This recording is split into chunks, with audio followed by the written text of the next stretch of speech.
Hi, let's talk about something which nobody gives a damn about. तो जब मैं छोटा था तो मुझे छोड़ के मेरे हर दोस्त के पास कंप्यूटर हुआ करता था। तो उसमें से एक दोस्त ने मुझे कंप्यूटर पे गेम खेलने के लिए बुलाया।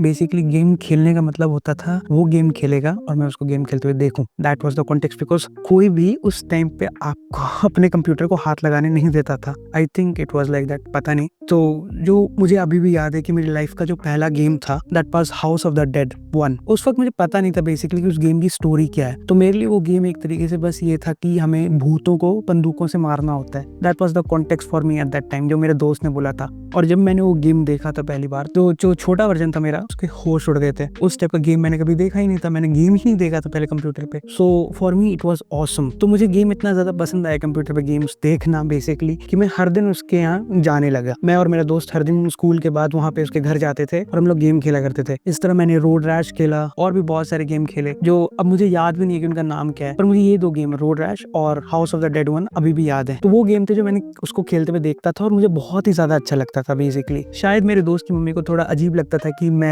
डेली उन लोगों के घर आ जाता था वीडियो गेम खेलने, 2-2 3-3 घंटे बस पड़े रहता था, वीडियो गेम देखता रहता था उसके कंप्यूटर पे वो खेलते हुए। तो हुआ क्या कि एक हफ्ते बाद मेरे दोस्त ने मना कर दिया, मुझे कहा कि नहीं आओ मेरे घर पे बिकॉज मेरी मम्मी को अच्छा नहीं लगता है। तो उस तरह आई थिंक मेरी फ्रेंडशिप वहाँ पे थोड़ी खत्म हो गई, कम हो गई। फिर ऐसा ही सिलसिला चलता रहा, कभी ना कभी कोई दोस्त टकराता जिसके पास कंप्यूटर होता और मुझे वीडियो गेम की बातें करने में बहुत ज्यादा मजा आता था। मुझे वीडियो गेम्स की दुनिया के बारे में बात करना, वीडियो गेम्स के बारे में बात करना बचपन से ही बहुत अच्छा लगता था। तो जब हमारी दोस्ती हो जाती थी तो वो मुझे इनवाइट करते थे, मैं उनके घर खेलने जाया करता था और इसी तरह वो लोग गेम खेलते थे और मैं देखता था। तो मुझे गेम देखना बहुत ज्यादा अच्छा लगता था। मुझे गेम्स की कहानी, उसमें जो हो रहा है वो मुझे बहुत ज्यादा अच्छा लगता था देखना। इसी तरह मैंने GTA वाई सिटी देखा, सैन एंड्रेस देखा और बहुत सारे गेम्स देखे। पर वही था, ज्यादा जाता था तो मना हो जाता था उनके घर में अचानक से, फिर जाना फिर नहीं जाता था। फिर एक टाइम आया कि मेरे घर में भी कंप्यूटर आ गया and for that first time मुझे गेम खेलने का मौका मिला। मैंने वो गेम्स खेले जो मैं दूसरों के देखता था। तो मैंने हाउस ऑफ द डेड 1 सबसे पहले कहीं ना कहीं अरेंज किया था। बेसिकली उस टाइम पे गेम खरीदे नहीं जाते थे, that was the point. You got it from somewhere, आपके दोस्त ने दे दिए, कंप्यूटर वाले भैया ने दे दिए जिसके यहाँ से अपने कंप्यूटर में विंडोज डलवाए थे ये सब। तो ऐसे मुझे हाउस ऑफ द डेड 1 मिला था जो मैंने कंप्लीट किया, शुरू से लेके एंड तक खत्म किया कंप्लीटली। फिर उसके बाद बारी आई GTA सैन एंड्रेस और वाई सिटी की। तो पहले क्या होता था कि जब मैं अपने दोस्तों के यहाँ खेलने जाता था तो वो लोग मिशंस पूरे नहीं करते थे। वो लोग बस ऐसे ही GTA वाली जो हरकतें होती है, गाड़ी चढ़ा देना, ऐसे चलाना, लोगों को बैठाना, स्टंट करना, यही सब करते रहते थे। और उस वक्त मेरा तब भी इंटरेस्ट रहता था कि आगे स्टोरी में है क्या, स्टोरी क्यों नहीं हम लोग कंप्लीट करते हैं। पर क्योंकि उस वक्त मेरे पास राइट नहीं था तो मैं कुछ कह नहीं सकता। तो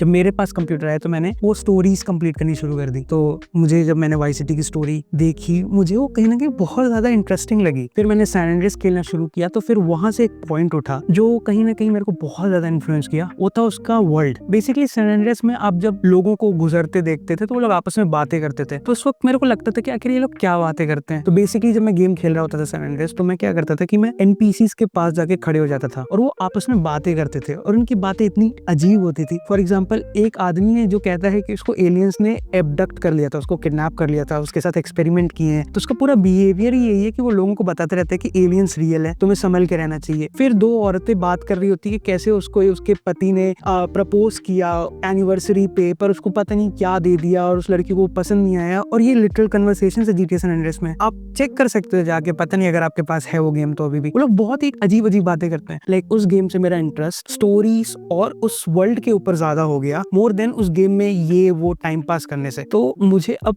गेम्स के वर्ल्ड को एक्सप्लोर करना और भी ज्यादा पसंद आने लग गया। अब क्या हुआ कि मेरा कंप्यूटर एक टाइम के बाद पुराना हो गया, तो वो इतना केपेबल नहीं था कि वो मॉडर्न गेम्स चला सके। तो अब मैं नए गेम्स तो खेल नहीं सकता था। तो मैं क्या करता, पुराने गेम्स मैंने खेल लिए थे, नए गेम्स में खेल नहीं सकता था। तो मैंने एक हैक निकाला। बेसिकली मैं यूट्यूब पे कट सीन्स देखता था गेम्स के। कट सीन्स बेसिकली ऐसे होते थे कि हर मिशन से पहले वीडियोस चलती है, राइट, शुरू से, और फिर जब मिशन आप खत्म कर लेते हो तो एंड में जो वीडियो चलती है, तो यूट्यूबर्स क्या करते हैं उसको मिक्स करके पूरा कॉम्पाइलेशन बना देते हैं। वो 2 घंटे का 3 घंटे का कॉम्पाइलेशन होता है जिसमें हर कट सीन होता है शुरू से लेकर एंड तक। तो बेसिकली मूवी की तरह ही दिखती है एक टाइप से। उस तरह मुझे वीडियो गेम के कट सीन्स और उसकी स्टोरी से फैसिनेशन बहुत ज्यादा बढ़ता गया। और कहीं ना कहीं अब मेरे पास एक सिस्टम है जिसके ऊपर मैं कुछ भी खेल सकता हूँ, मतलब कुछ भी नहीं पर ऑलमोस्ट सब कुछ खेल सकता हूँ। और अभी भी जब मैं गेम्स खेलता हूँ तो मुझे एक गेम खत्म करने में 2 हफ्ते नहीं 2-3 महीने लग जाते हैं। पॉइंट ये है कि मुझे उस गेम की दुनिया को एक्सप्लोर करना बहुत ज्यादा पसंद है, कोई से भी गेम की। जब मैंने GTA 5 इंस्टॉल किया था तो मैंने उसमें मिशन कंप्लीट नहीं किए थे। याद रखना, मैं GTA 5 के लिए पागल था 2015 से।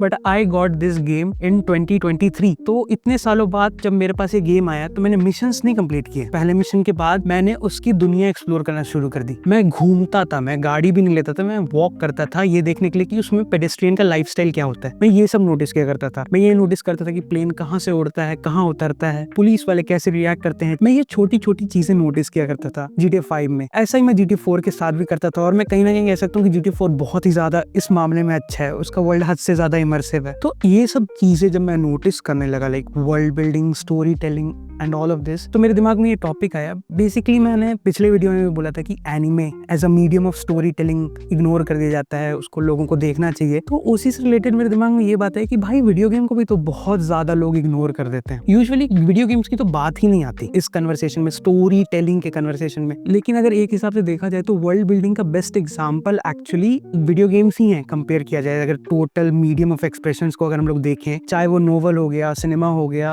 कार्टून्स हो गए, एनिमेटेड मूवीज हो गई, एनिमे हो गया। पर वीडियो गेम हद से ज्यादा इमर्सिव है because it's an interactive medium. पहले मैं आपको ये समझाता हूँ कि बेसिकली वर्ल्ड बिल्डिंग इतनी मैटर क्यों करती है और मैं इसको इतना एम्फसाइज क्यों करता रहता हूँ। वर्ल्ड बिल्डिंग में बेसिकली आप एक स्टोरी लिखने से पहले एक स्टोरी को किसी दुनिया में सेट करते हो और उस दुनिया का इतिहास, उस दुनिया के कैरेक्टर, उस दुनिया में चीजें क्या क्या हुई, क्यों हुई और किस चलते आपका प्रेजेंट सिनारियो जो घट रहा है आपकी कहानी का, चाहे वो सिनेमा की कहानी हो, बुक की कहानी हो या वीडियो गेम की कहानी हो, कहीं की भी वो कहानी क्यों हो रही है, that is basically world building. You create a world around it, you create scenarios that are responsible for telling your present story and somewhere the future of that story also depends on this world. इसलिए world building ना कहीं बहुत ही ज्यादा important हो जाती है जब आप कंप्लीटली क्रिएटिव वर्क बना रहे हो, जहाँ पे सिर्फ story main focus of attention नहीं होती। अब देखो बहुत सारे ऐसे सिनारियोस होते हैं जिसमें सिर्फ एक आदमी की कहानी है। तो अगर एक आदमी की कहानी इस रियल वर्ल्ड में एस्टैब्लिश्ड है तो उसको वर्ल्ड बिल्डिंग की इतनी जरूरत नहीं है, क्योंकि उसकी कहानी इस दुनिया के सिनारियो से कनेक्टेड होती है। पर जब आप एक फैंटेसी सेटिंग बनाते हो, चाहे वो टेक्नोलॉजिकल फिक्शन हो, माइथोलॉजिकल फिक्शन हो, किसी भी टाइप की हो जिसमें दुनिया अलग है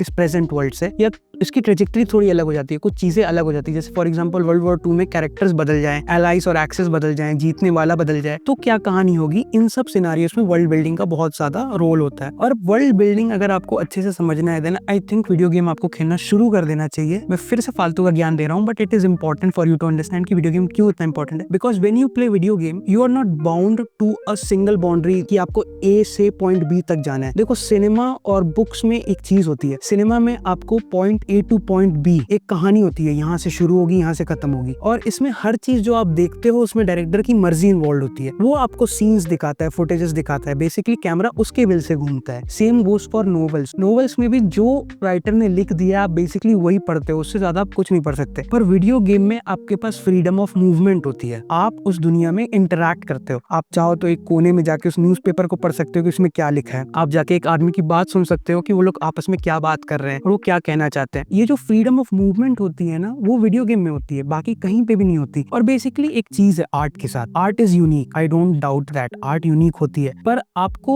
आर्ट को क्रिएट करने के लिए, एक यूनिक आर्ट को क्रिएट करने के लिए इंस्पिरेशन की जरूरत पड़ती है। So technically everything is inspired from something and if you have more inspiration you can create more new things. तो उसके लिए आपके पास एवेन्यूज होने चाहिए, दैट्स व्हाट आई थिंक। तो कहीं ना कहीं अब आपके पास बुक्स हैं, सिनेमास है, कहीं ना कहीं अब अगर आप एनिमे भी देख रहे हो तो आपके पास 3 मीडियम है। तो अगर आप इसमें एक चौथा कॉम्बो ऐड कर दो, that is video game, then I think you are suffice to create masterpiece in creative field. अगर आप एक प्रॉपर वर्ल्ड क्रिएट कर देते हो जिसकी एक हिस्ट्री है, जिसकी एक जियोग्राफी है, जिसका एक टोटल वर्ल्ड इकोनॉमिक्स है, एटमॉस्फेयर है, जो सब कुछ उसके अंदर घटता है, उसमें लोग कैसे इफेक्ट होते हैं, ये सब कुछ आपने प्लान आउट कर रखा है, तो आपको सिर्फ एक मूवी बनाने की जरूरत नहीं पड़ेगी। आप उस वर्ल्ड के अंदर चाहे कितनी भी मूवीज बना लो, कितने ही नॉवेल्स बना लो, कोई भी कंटेंट का दिक्कत नहीं पड़ता। That is how helpful world building is in sense of creativity. तो क्रिएटिव फील्ड में वर्ल्ड बिल्डिंग बहुत ज्यादा इंपॉर्टेंट होती है और उसको वीडियो गेम से ज्यादा कोई भी बढ़िया नहीं सिखाता। अब एक क्रिटिसिज्म जो वीडियो गेम्स का आता है वो ये है कि it takes time, it takes a lot of time to play video games. आपको अपना समय निकाल के खेलना पड़ता है क्योंकि ये ईजी नहीं होता, इसमें आप इंटरैक्ट करते हो। जो ईज ऑफ एक्सेस आपको सिनेमा, मूवीज और बुक में मिलता है कि आप आराम से आप पढ़ सकते हो, यहाँ से यहाँ तक आप देख सकते हो, यहाँ से यहाँ तक आप ये सब कर सकते हो। वीडियो गेम में आपका होता है कि आपको अपने आप मेहनत करनी पड़ती है। You need to press button, आपको A to B जाने के लिए आपको ये बटन दबाना पड़ता है, आपको वो बटन दबाना पड़ता है। But trust me, once you start this thing ना, कि आप स्ट्रेस मिटाने के लिए आप घर से आते हो, ऑफिस से आते हो, स्कूल से आते हो, कॉलेज से आते हो और बैठ के 1 घंटा वीडियो गेम खेलते हो जिसकी अच्छी स्टोरी हो, you try to understand what is happening in that world. So कहीं ना कहीं वो आपके ब्रेन के उस वाले पोर्शन को ट्रिगर करता है जहाँ पे आप कहानी समझने की कोशिश करते हो। So that's why I think story games are very good. इतनी सारी बातों के बाद आपको बोलूं कि लाइक आप कहाँ से एक अच्छे वर्ल्ड को एक्सपीरियंस कर सकते हो वीडियो गेम में, then I can tell you about Red Dead Redemption 2। इस गेम की जो दुनिया है ना, इससे ज्यादा इमर्सिव दुनिया मैंने आज तक नहीं देखी। लाइक मैं आपको एक इंसिडेंट बताता हूँ। मैं नॉर्मली मैंने स्टार्टिंग में ऐसे ही सोचा कि लाइक जीटी गेम्स होते हैं, आप उसमें बेसिकली किसी को भी ठोक देते हो। तो मैं यही सोच के मैंने एक गाँव में गया और मैंने एक आदमी को गोली मार दी उस गेम में। मुझे लगा कि कुछ नहीं होगा, it's just a random NPC. पर मैं 5 मिनट बाद देखता हूँ कि एक औरत एक तरफ कहीं से निकल के आती है, उसकी डेड बॉडी पे बैठती है और रोने लगती है और कहने लगती है कि यू किल्ड माय हस्बैंड। उस वक्त मुझे समझ नहीं आया कि मैंने कर क्या दिया है। मैं रियल लाइफ में 2 मिनट के लिए शॉक में पड़ गया कि वो औरत अपने पति के लिए वहाँ पे ग्रीफ कर रही थी। इतना ज्यादा इमर्सिव एक एनपीसी उस गेम का है। तो आप समझ सकते हो कितना ज्यादा थॉट लगा होगा क्रिएटर्स का उस दुनिया को क्रिएट करने के लिए, जहाँ पे चिड़िया,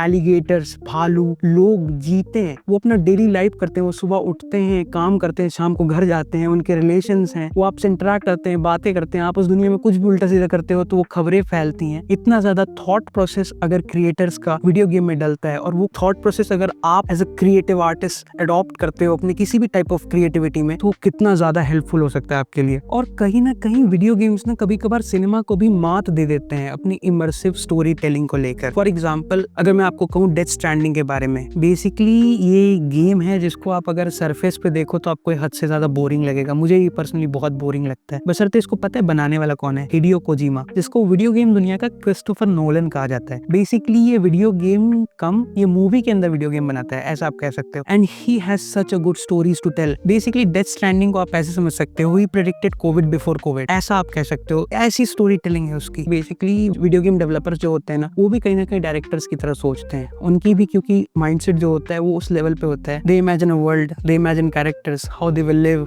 how their stories will go on and how it will end. तो अगर आप उस टाइप का माइंडसेट भी अडॉप्ट करते हो ना, that will really help you a lot. Even if you want to create a movie, if you want to make a game, और if you want to write a book, that kind of creative level, that kind of creativity, if you will take it from video games, is really going to help you a lot. Thanks for listening to my rambling again. क्या sense बनेगा, क्या sense नहीं बनेगा, मुझे भी नहीं पता। I just wanted to tell people about video games, कि उन्हें क्यों ये खेलना चाहिए और कैसे वो इनकी क्रिएटिव काम्स में हेल्प भी कर सकता है। बाकी thanks for watching the video and will see you next time with another rambling.